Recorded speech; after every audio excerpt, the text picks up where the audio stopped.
Welcome to DTV News at 4. I am Diana Oba.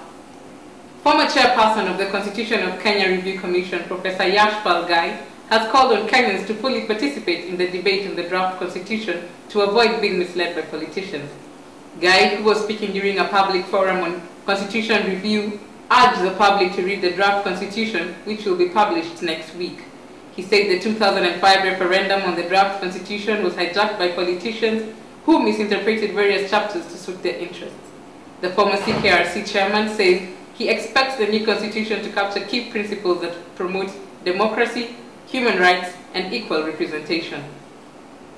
The committee of experts has confirmed that the draft constitution will be made public later next week. 30 days have been set aside for scrutiny and suggestion from the Kenyan public, after which a referendum will be conducted. For DTV News, I'm Glenna Nyamwaya in Nairobi. The government plans to launch an insurance cover for all Kenyans irrespective of their illness. Medical Services Minister Anyang' Nyong'o says the government aims at getting all Kenyans covered by 2017. Nyong'o further challenged private insurance companies to offer medical cover without singling out ailments.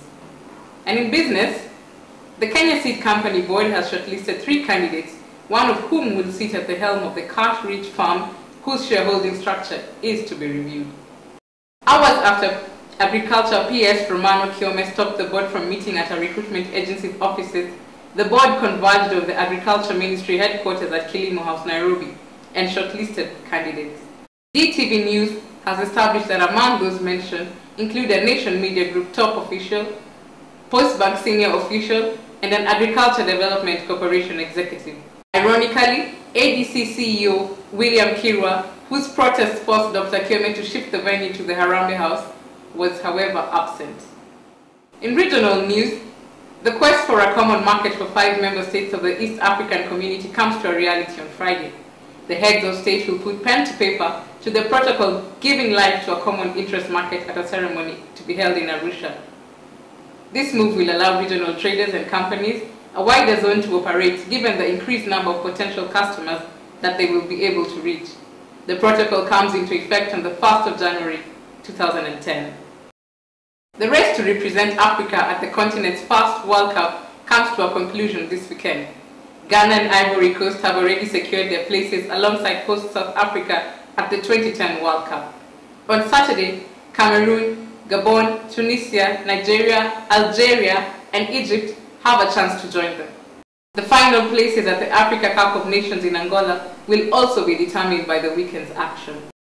Caster Semenya, the athlete at the center of a gender controversy, will finally be told on 20th November if she is eligible to enter the competition as a woman.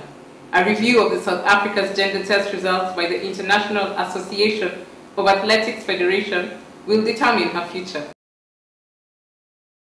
While women's under-18 champion Caster Semenya has found herself in the news again, this time awaiting a decision by the IAAF regarding her gender.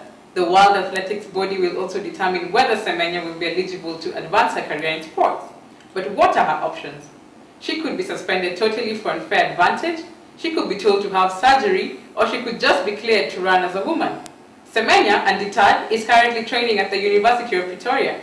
She admitted that she has struggled to cope with her fame as the world has decided to focus on her gender rather than on her success. Semenya says that she isn't changed by the attention she is receiving and all the controversy that is placed upon her. The question that remains begging is, why the controversy? Is the world trying to challenge nature? Will the test results truly make Semenya a new person? Or will Semenya always be Semenya? You have been watching DTV News at 4 with me, Diana Oba. Do join us again in our 7 p.m. bulletin.